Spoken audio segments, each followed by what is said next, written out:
Look up at the night sky. You see a few thousand stars, maybe a smear of light if you're far from the city. But what if I told you that every single point of darkness between those stars, every tiny black patch of nothing, is hiding entire galaxies? Not just one, not just 100, thousands of them, hiding in plain sight. And we've only just started to understand how deep this rabbit hole actually goes. The number we're going to land on by the end of this video is so large, it will make the word billion feel embarrassingly small. This is the story of galaxies. Not just how many there are, but how we figured it out, how many we've actually seen, and the number that will genuinely make your brain short-circuit. This is also the story of how science keeps humbling itself. Every time we think we have the answer, the universe quietly reveals that we were thinking too small. Now, I've spent a lot of time digging into astrophysics research, translating the kind of science that lives in journals into something that actually makes sense to real people. And this topic? It's one of the most mind-melting things I've ever come across. Not just because the numbers are big, but because of what those numbers say about our place in all of this. So stick with me. Here's what we're going to cover. First, we'll start with what people used to believe, because the history here is wild. Then we'll get into what telescopes actually showed us, including that one famous image that changed everything. After that, we'll talk about the number scientists thought they knew, and the new number that blew that wide open. And finally, we'll zoom out to something even bigger that most people never even think about. Each step is going to make the last one feel like a warm-up. Let's start at the beginning. For most of human history, people thought the Milky Way was the whole universe, everything there was. The stars above you, that was it. The idea that those faint, fuzzy patches of light, what astronomers called nebulae, could actually be entire galaxies on their own. That wasn't even on the table. Scientists debated it for decades. They called it the Great Debate. On one side, Harlow Shapley argued those fuzzy smudges were just clouds of gas and dust inside our own galaxy. On the other side, Heber Curtis argued they were island universes, entire systems of stars, unimaginably far away. Both sides had evidence. Both sides had smart people. And for years, nobody could prove who was right.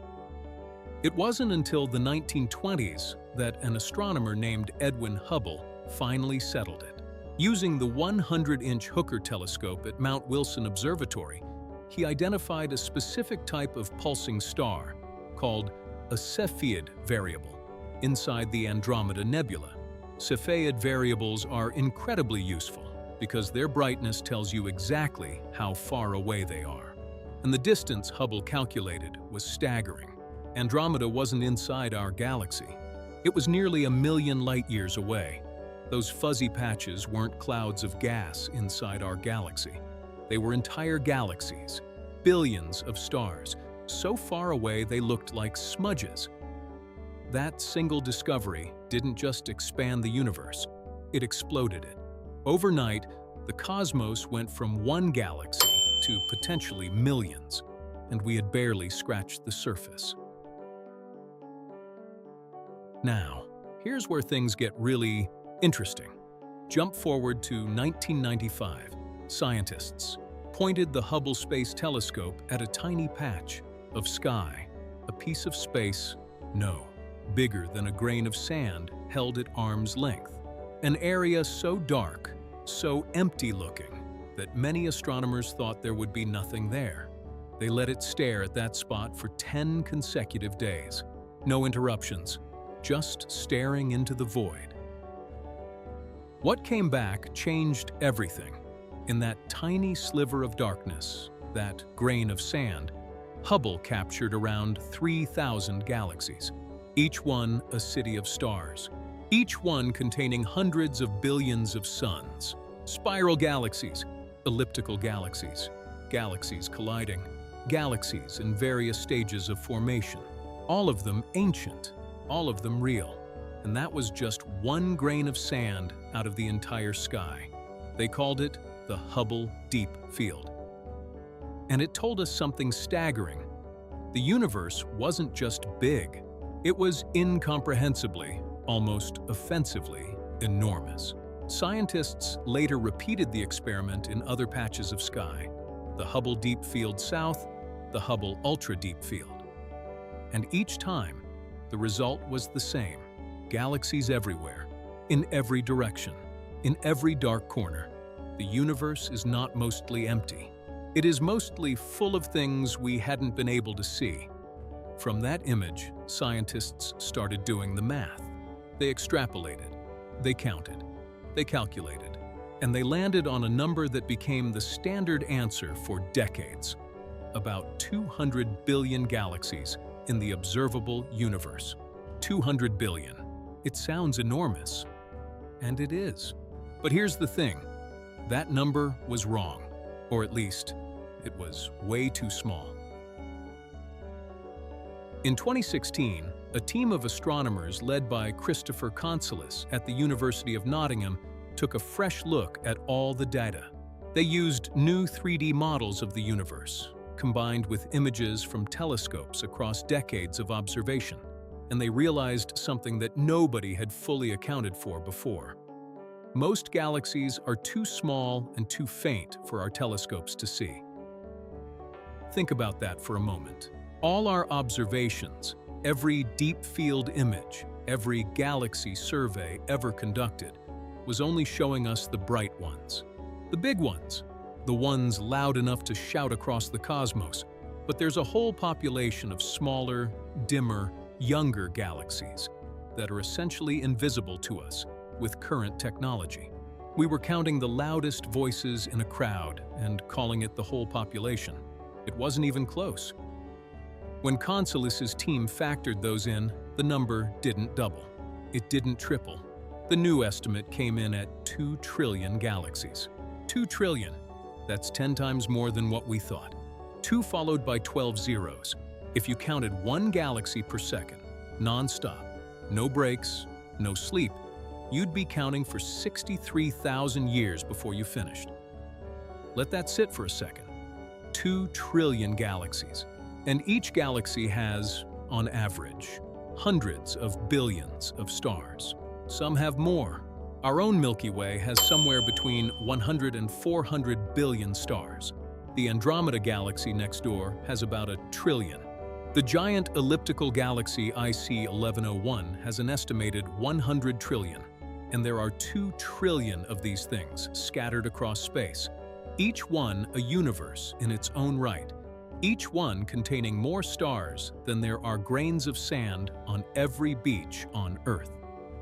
Now pause, because here's the part most people miss, and it's the part that, for me, is the most profound of all. Everything we've been talking about, every galaxy, every number, every deep field image, is the observable universe. That's the part of the universe we can actually see. Light has had 13.8 billion years to travel toward us since the Big Bang. So we can only see as far as light has had time to reach us. That's a sphere about 93 billion light-years across. But the universe doesn't stop there.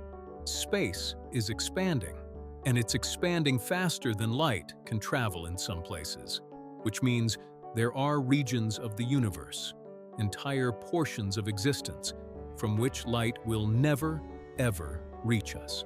We can't see them. We can't measure them. We can't observe them in any way. They are beyond the cosmic horizon, permanently and forever.